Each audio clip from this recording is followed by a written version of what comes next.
programming, you're teaching possibly the stupidest thing in the entire universe, a computer, how to do something. Programming is one of the only things in the world that you can do where you can sit down and just make something completely new from scratch, whatever you want. It's really not unlike kind of playing an instrument or something, or playing a sport.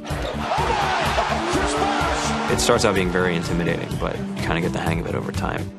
Coding is something that can be learned, and I know it can be intimidating. A lot of things are intimidating, but what isn't? A lot of the coding that people do is actually fairly simple.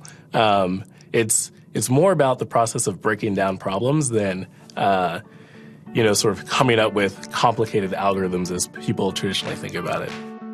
Well, if it's fairly simple, why aren't there more of us doing it? Over the next 10 years, there will be 1.4 million jobs in computer science, and only about 400,000 grads qualified for those jobs. That's a shortage of 1 million people. The first program I wrote asked things like, what's your favorite color?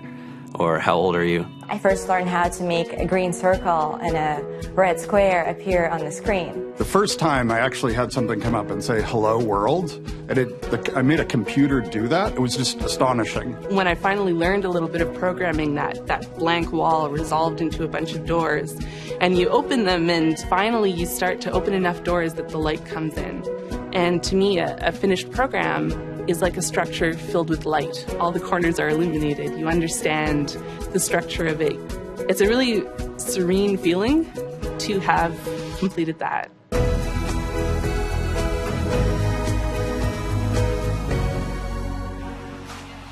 It took me some time to realize that creating things with your hands or creating code, creating programs, is just a different way to express creativity. I think right now there's a big emergence of the culture of making. People who make their own scarves and hats, people who write their own apps. Now it's just limited by your imagination and sort of what kinds of ideas what kind of understanding can you build into the computer so that it can do these things that were previously impossible.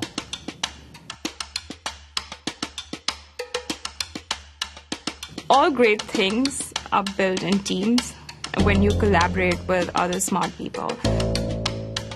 You're testing your ideas, you're stimulating each other. That's what makes us successful. It's not some flash of brilliance by somebody who then codes 24 hours a day for 3 weeks. It's what happens. The magic happens when we're all on the same page, collaborating and building something together. There's a much greater need in the world for engineers and people who can write code than there will ever be supply.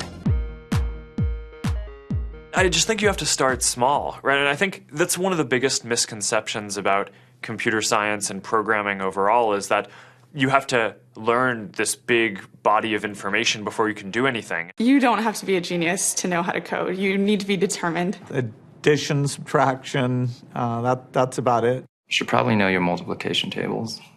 You don't have to be a genius to code. Do you have to be a genius to read? Do you have to be a genius to do math? No.